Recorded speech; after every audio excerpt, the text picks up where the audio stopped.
Selamat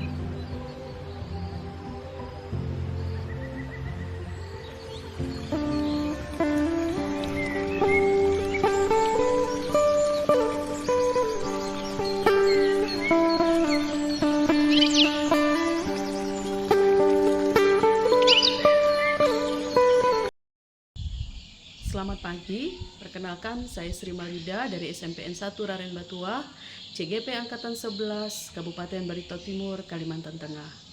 Saya akan melakukan supervisi akademik di kelas BK bersama dengan Ibu Nur Ajijah, di mana saya sebagai observer dan Ibu Ajijah sebagai coach. Mari ikuti saya bersama dengan Ibu Nur Ajijah. Selamat pagi, Bu Nur Ajijah. Pagi. Ya.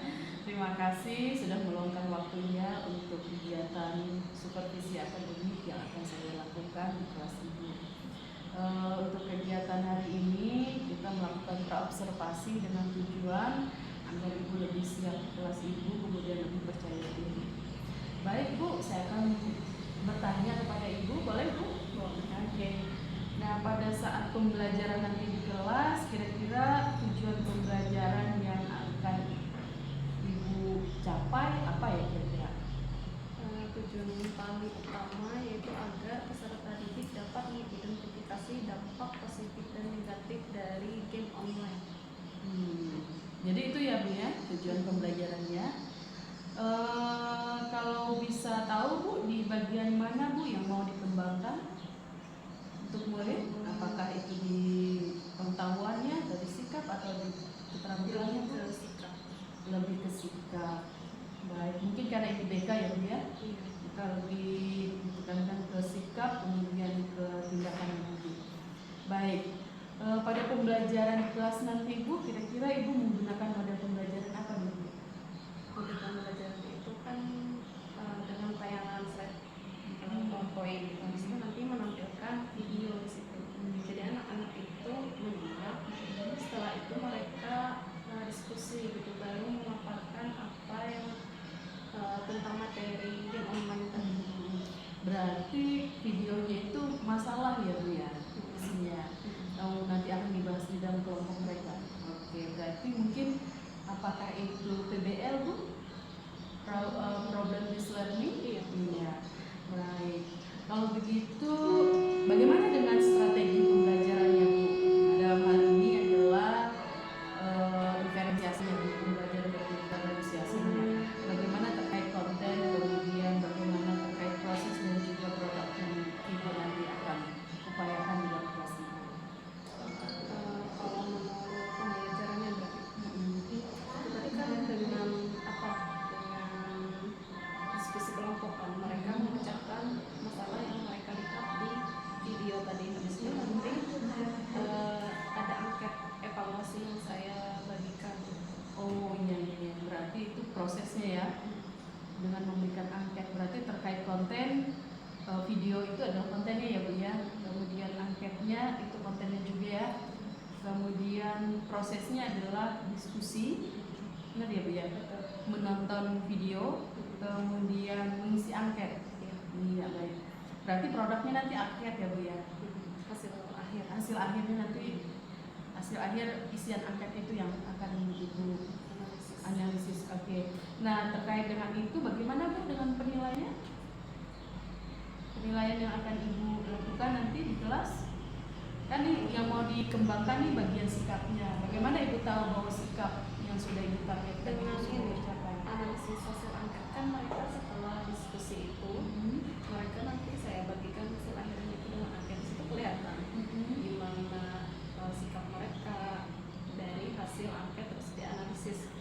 Oke. Berarti penilaiannya dari hasil angket ya Bu ya. Kira-kira ini nanti sasarannya kelas berapa Bu? 8.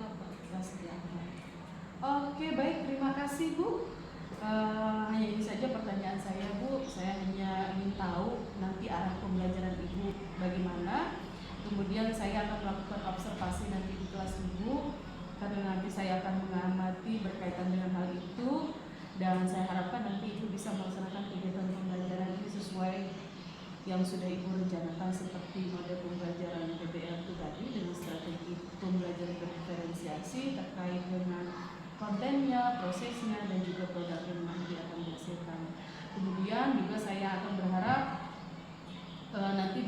mengamati dengan baik dan maksimal dalam kegiatan observasi nanti. Dan setelah kegiatan observasi nanti kita bisa bincang-bincang ya Bu ya, yang disebut juga dengan kegiatan pasca observasi. Nanti kita akan dibersamai oleh Mbak PP saya, namanya Pak Enianus. Ya, baik, terima kasih Bu Nur Azizah.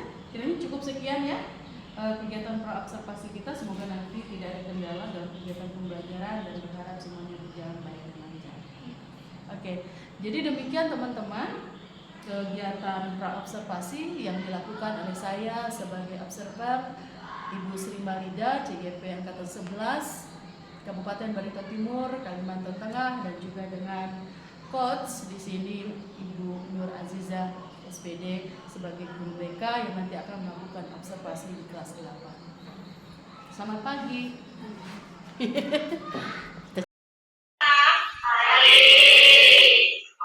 Hari ini kita akan melakukan layanan bimbingan klasikal. Nah, sebelum memulai kegiatan, marilah kita berdoa menurut agama dan kepercayaan masing-masing. Berdoa dimulai. Berdoa selesai. Kegiatan minggu lalu apa? Masih ingat? Apa? Kegiatan manusia. Oke. Dan sudah paham? Dan sudah tahu apa kecerdasan kalian? Oke. Terima kasih ya atas kehadirannya hari ini untuk kegiatan layanan bimbingan klasikal. Jadi tujuan layanan kita hari ini adalah bagaimana peserta didik dapat mengetahui dan memahami pentingnya percaya diri, ciri-ciri orang yang percaya diri, akibat tidak percaya diri, proses pembentukan percaya diri, serta dapat membangun rasa percaya diri sebagai awal meraih mimpi. Oke, jadi langkah-langkah kegiatan kita hari ini adalah yang pertama kegiatan awal, itu pembukaan tadi. Terus yang kedua kegiatan inti, yang terakhir penutup. Oke. Dan materi cakupan hari ini adalah yang pertama pengertian percaya diri, kemudian ciri-ciri individu yang percaya diri, memupuk rasa percaya diri, proses pembentukan rasa percaya diri, dan bagaimana membangun rasa percaya diri. Oke. Sebelum masuk ke kegiatan inti, kita ice breaking dulu.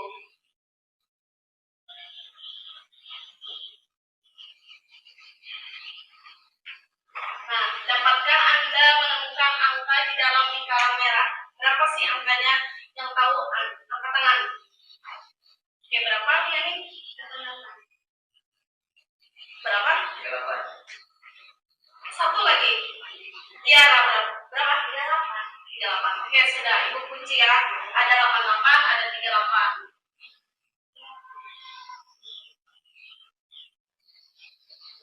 Nah, itulah jawabannya. Jika terlihat 38, maka kiri Anda lemah. Terus jika 83, maka kanan yang lemah. Kalau 88 berarti keduanya masih kuat. Kalau 33 berarti matanya udah ini ada yang minus gitu. Berarti yang Liani tadi masih oke matanya. Oke, selanjutnya ayo perhatikan apakah garisnya bengkok atau lurus. Oke, ada yang mau menjawab? Ya, apa? Satu lagi. Seperti apa? Bengkok. Oke. Nah, kalau yang ini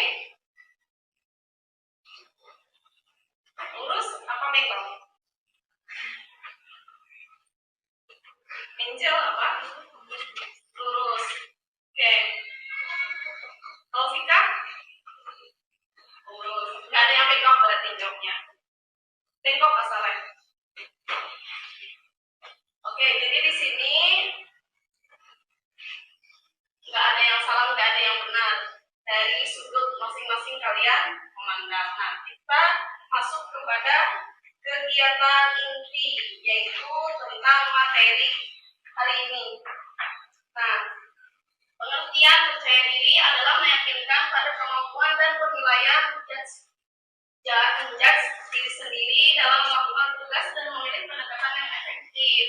Nah, itu. Jadi percaya diri adalah suatu keyakinan terhadap sebuah aspek kelebihan yang dimiliki seseorang dan keyakinan tersebut membuatnya merasa mampu untuk bisa mencapai tujuan dalam hidup.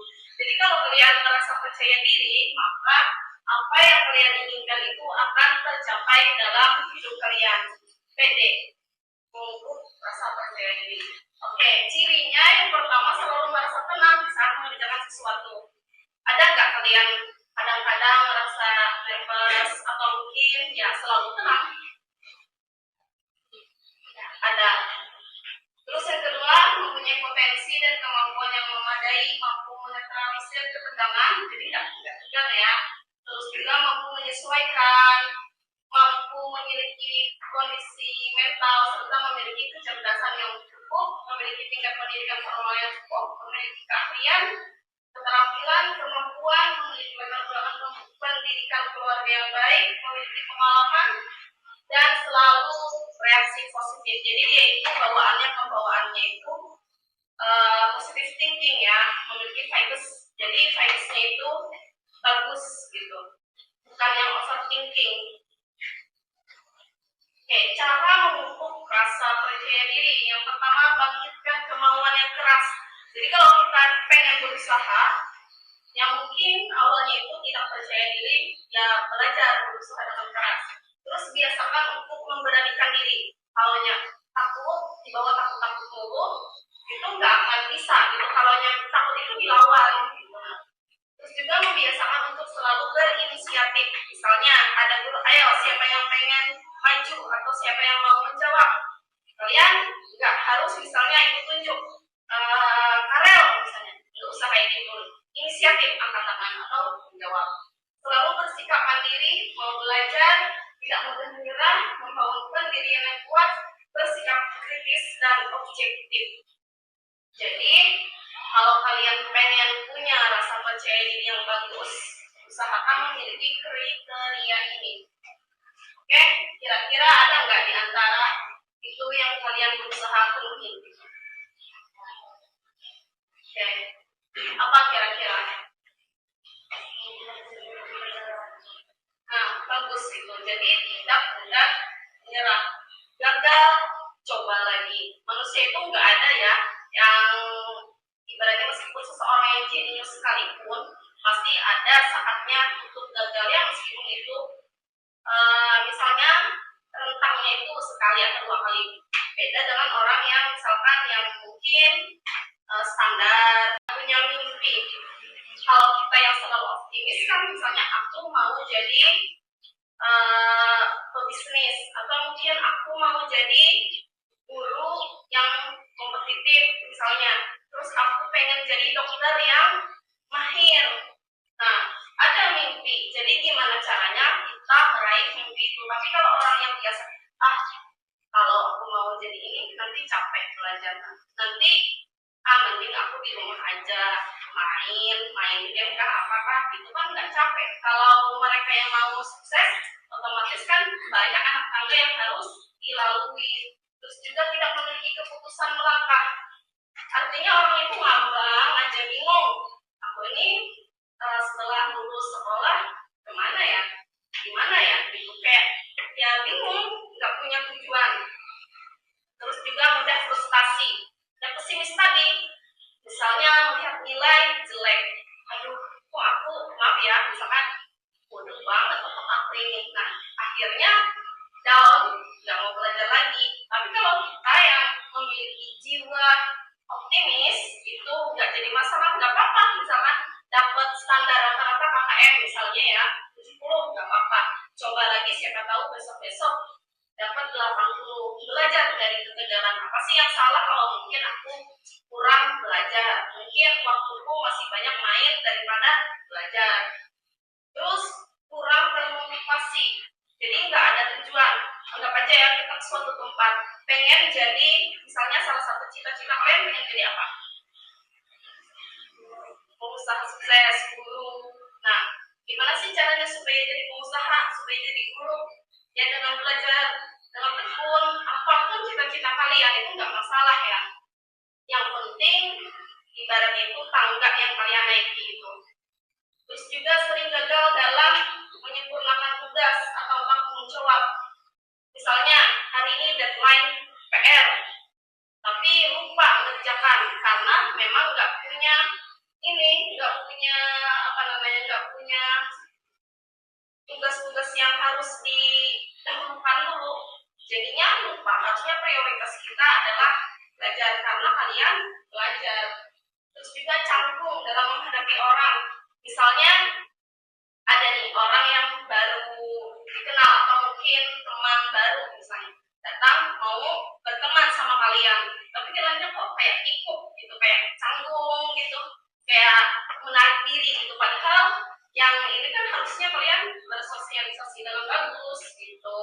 Terus tidak bisa mendemonstrasikan kemampuan berbicara dan kemampuan mendengarkan yang meyakinkan. Jadi kayak bicaranya itu kayak kayak gugup tuh wajar, nervous itu wajar. Cuman kan ya latih public speaking kalian itu dilatih. Terus juga cara mendengarkan teman. Cara mendengarkan yang baik itu tatap matanya atau mungkin tatap orangnya gitu, mukanya. Jangan temannya ngomong kita sibuk dengan HP, atau mungkin kita oleh kiri kanannya nggak karuan gitu. Kalau temannya lagi ngobrol, lagi ngomong, itu harus berhadapan gitu. Terus juga tidak bisa sering memiliki harapan yang tidak realistis. Contoh misalnya kalian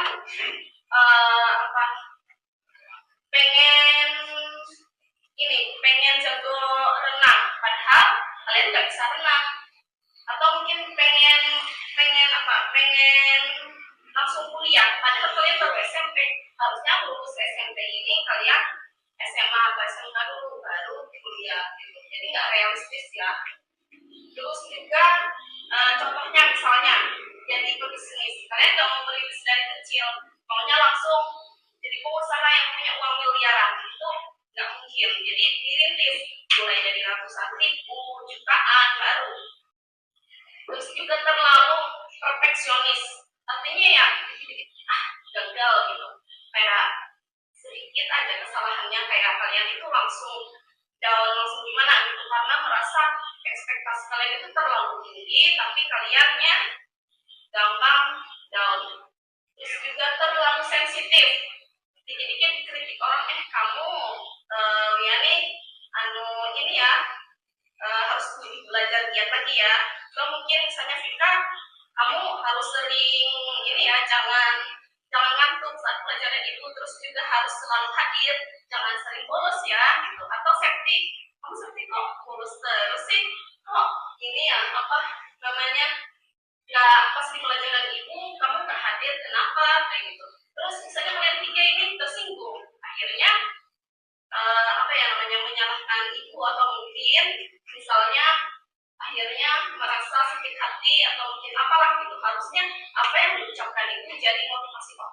Tadi dikritik misalkan absennya banyak apa atau mungkin apa gitu, harusnya turun kayak gitu, harusnya lebih semangat. Aku nggak boleh lagi nih kayak gini, aku harus lebih rajin. Oke. Terus membangun percaya diri, cintai diri kalian dengan cara apa? Dengan cara sebagai pelajar berarti gimana sifat pelajar seperti itu. Terus hadapi dunia nyata. Kalau memang sekeliling kalian itu toksik, paham? Nah itu kalian bukan menghindar, tapi malah membaur, dan itu kita nggak bisa menutup mulut orang-orang, tapi kita hanya bisa menutup telinga kita dan berusaha introspeksi diri gitu.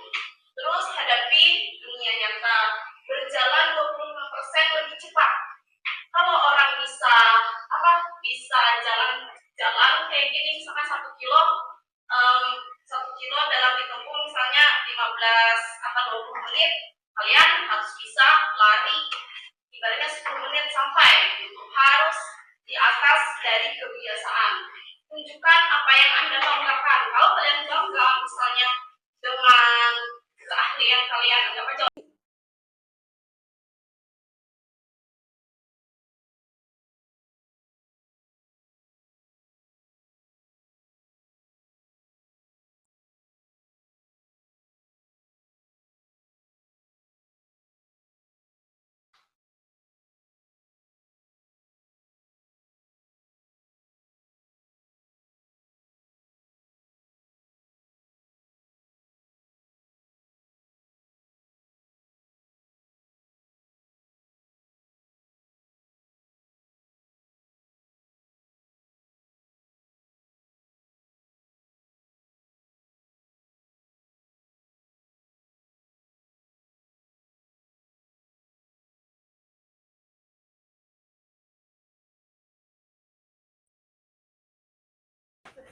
Sudah semua?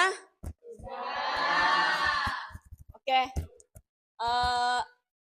Jadi perwakilan ya, salah satu untuk menyimpulkan kegiatan kita hari ini, yaitu kelompok sini dulu ya, Wiyani.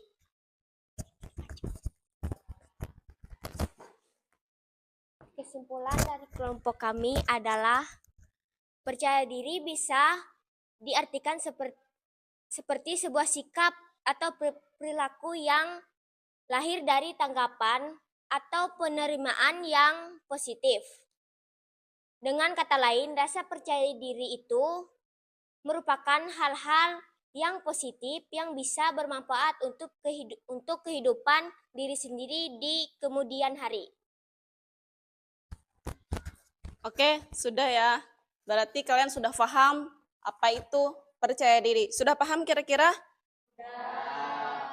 Oke. Jadi kembali ke duduknya masing-masing, kelompoknya bubar.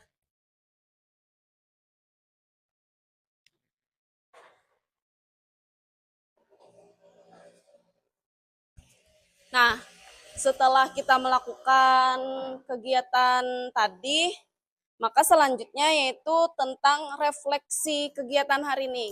Apa sih refleksinya? Boleh kepada Deli.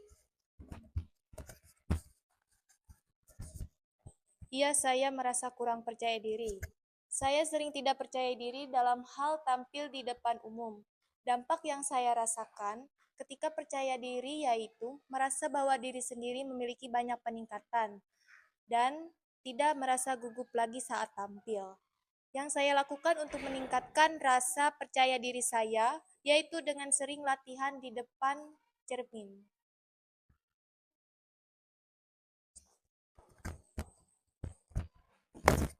Oke, terima kasih kepada Deli yang sudah berani menjawab ya. Mungkin memang semua orang juga merasakan apa yang dirasakan Deli juga.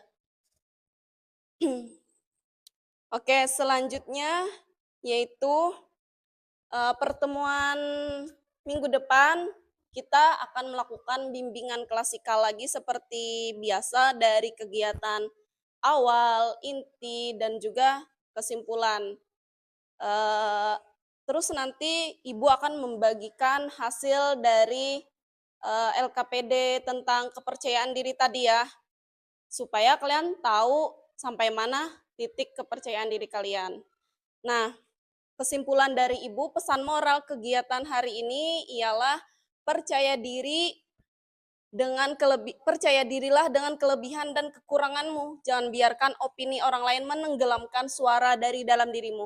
Jadi nggak apa-apa tuh kalau misalkan kalian kurang percaya diri kah, atau mungkin merasa insecure, itu hal yang wajar. Cuman jangan sampai kekurangan itu bikin kita makin down, makin bikin kita pesimis gitu. Anggaplah ucapan teman-teman atau orang lain itu sebagai kritik yang membangun. Jangan sebaliknya, dikritik malah makin drop gitu. Selanjutnya, kepercayaan diri itu bukan soal kelebihan diri. Jadi jangan sombong juga ya, oh aku ini orang yang pede, aku ini cantik, ganteng, pintar, dan lain sebagainya. Akhirnya bikin kalian over pede, itu juga nggak baik. Tapi soal sadar atas ketidaksempurnaan diri dan situasi serta tetap optimis berusaha dengan apa yang ada pada diri. Mungkin misal contoh, ada teman yang pintar, tapi pintarnya itu nggak mungkin kan semua bidang dia pintar. Mungkin ada sesuatu kekurangan, misalkan pintar di kesenian, pintar nyanyi, pintar main musik, tapi ibaratnya di olahraga kurang gitu. Setiap manusia itu beda ya. Nah, tapi memiliki seperti yang minggu lalu Ibu bahas itu memiliki kecerdasannya masing-masing. Oke. Terus selanjutnya kita tutup layanan ini dengan mengisi angket evaluasi. Jadi Ibu tahu sampai di mana sih keberhasilan materi kita hari ini?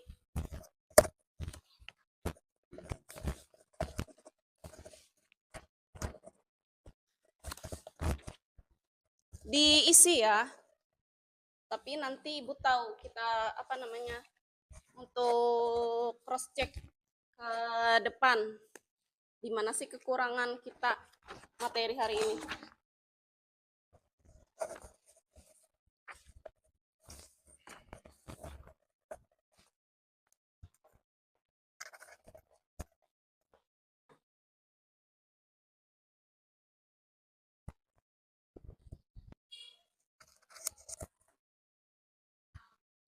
Oke, terima kasih semuanya untuk hari ini. Kita bersyukur ya atas pertemuan kita hari ini untuk membahas materi. Terima kasih juga untuk kalian yang sudah menyimak materi Ibu. Untuk kita semua, pertama-tama saya mengucapkan terima kasih, selamat datang kepada Ibu Sri Malida dalam kegiatan pendampingan individu yang kelima. Nah, dalam pendampingan kali ini salah satu kegiatannya adalah kita melaksanakan coaching supervisi akademik atau coaching pasca pembelajaran atau pasca observasi. Nah, tujuan dari kegiatan ini dilaksanakan yang pertama-tama itu adalah bagi Ibu siapa namanya? Ibu Nur ya, adalah merefleksikan proses pembelajaran yang sudah dilaksanakan di kelas. Untuk Ibu jurusannya tadi Bu apa? BK ya.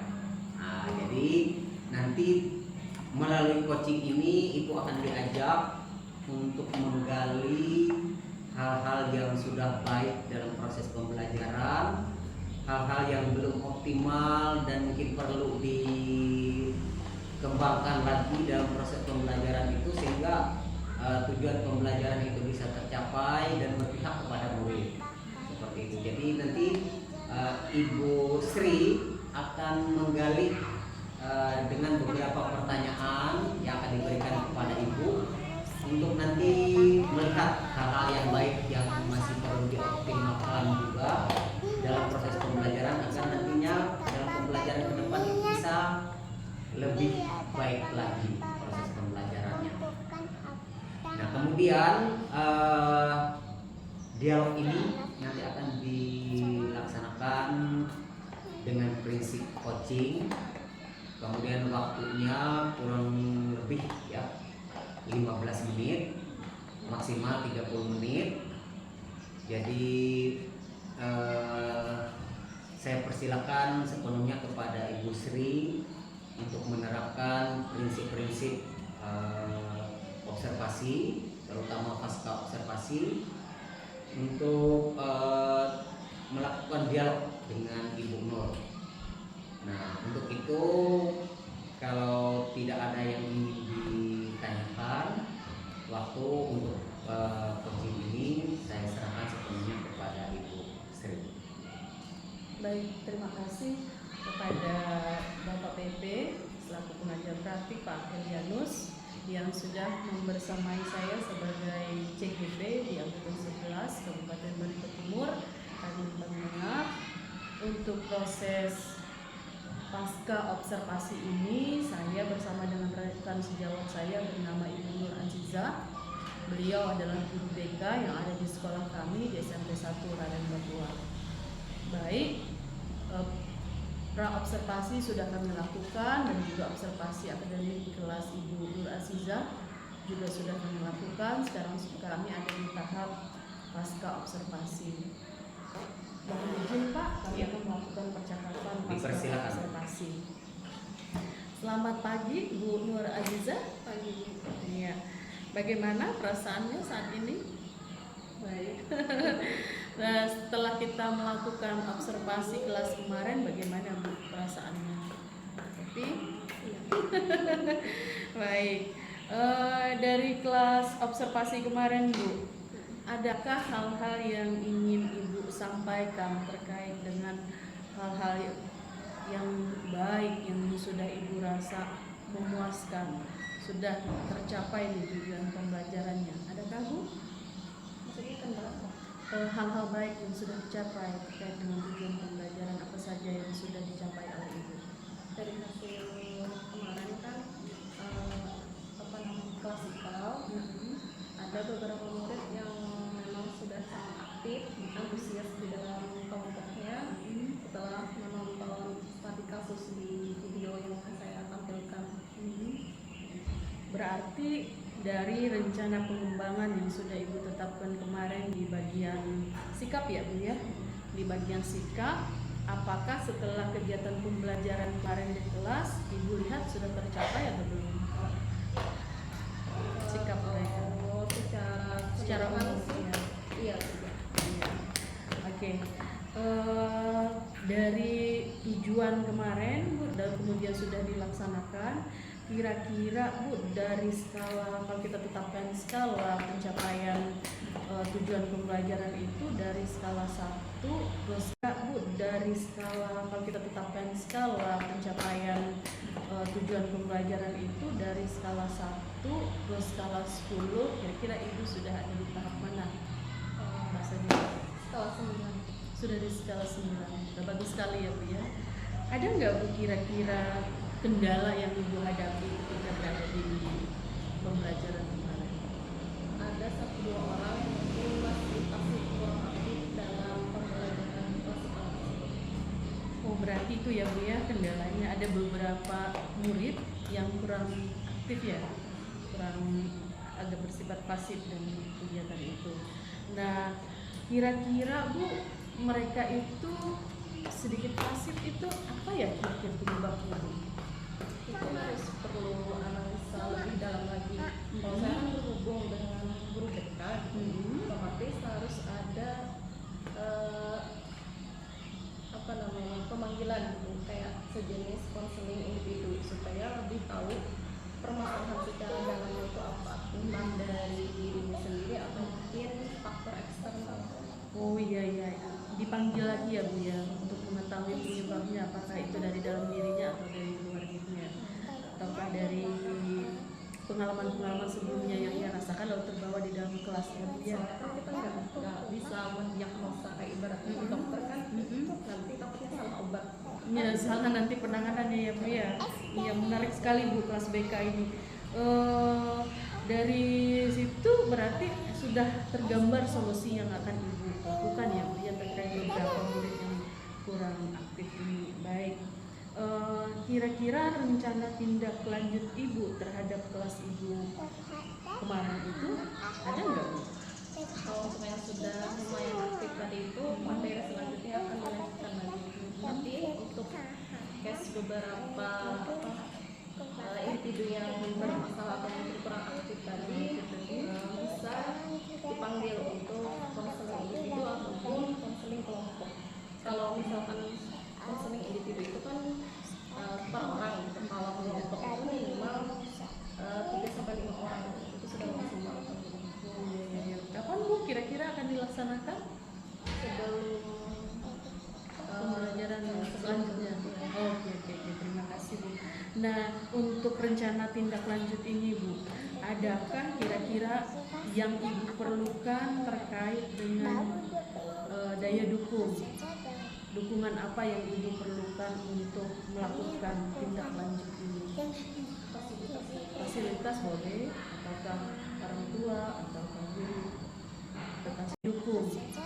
Dukungan apa yang Ibu perlukan untuk melakukan tindak lanjut ini? Fasilitas boleh, ataukah orang tua, ataukah guru? Kasih jawab yang lain, atau kepala sekolah, ataukah ruangan yang nyaman, yang aman untuk melakukan konseling? lebih ke ruangan. Oh lebih ke ruangan ya, lebih ke ruangan yang aman. Karena selama ini mungkin ruangan kita terbatas ya Bu, belum privasi, betul. Ketika melakukan konseling tiba-tiba ada yang masuk gitu ya, berarti itu agak mengganggu. Berarti daya dukung yang Ibu perlukan adalah ruangan yang aman, yang nyaman, kemudian privasi ya Bu. Baik, dari kegiatan ini mungkin itu saja ya Pak ya. Saya serahkan ke Bapak untuk memberikan feedback atau umpan balik kepada peserta kami. praobservasi kami, Pak. Baik, terima kasih Ibu Sri Malida dan Ibu Nurul Azizah sudah melakukan percakapan pasca observasi ya. Saya melihat bahwa sesuai dengan kerangka diskusi atau kerangka percakapan pasca observasi, apa yang sudah Ibu berdua jalani tadi itu sudah memenuhi apa yang menjadi standar dari kegiatan praobservasi, di mana sesuai tujuannya tadi itu adalah menggali pengalaman guru ketika melaksanakan pembelajaran, baik itu pengalaman terhadap hal-hal yang sudah baik yang harus dipertahankan maupun hal-hal yang belum optimal yang menjadi kendala yang terjadi di dalam proses pembelajaran. Saya melihat tadi bahwa Ibu Sri Malida sudah dengan baik memberikan pertanyaan-pertanyaan terbuka kepada Ibu Nur, dan Ibu Nur tadi sudah menjawab dengan baik, mengalir sesuai dengan pengalaman yang dihadapi di kelasnya,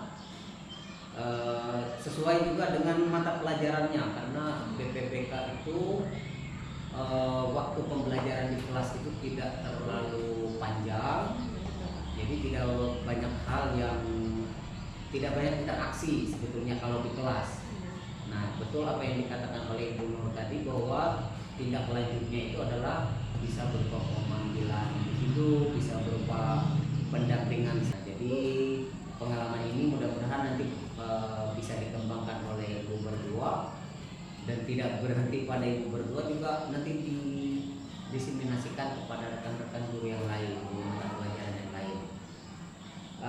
Saya ucapkan terima kasih kepada Ibu Sri Malida sebagai calon guru penggerak dan Ibu Nur yang sudah berbagi praktik baik pada kesempatan ini. Semoga nanti di kesempatan akan datang ibu-ibu berdua ini lebih berkembang lagi bersama rekan-rekan di sekolah, sehingga pembelajaran lebih nanti berpihak kepada murid seperti itu. Jadi itu yang bisa juga saya berikan umpan balik kepada ibu berdua. Sekali lagi terima kasih, selamat bertugas selanjutnya menjadi guru yang tergerak dan menggerakkan. Terima kasih Ibu, sampai jumpa di kesempatan selanjutnya. Terima kasih Pak. Terima kasih Bu Ajija.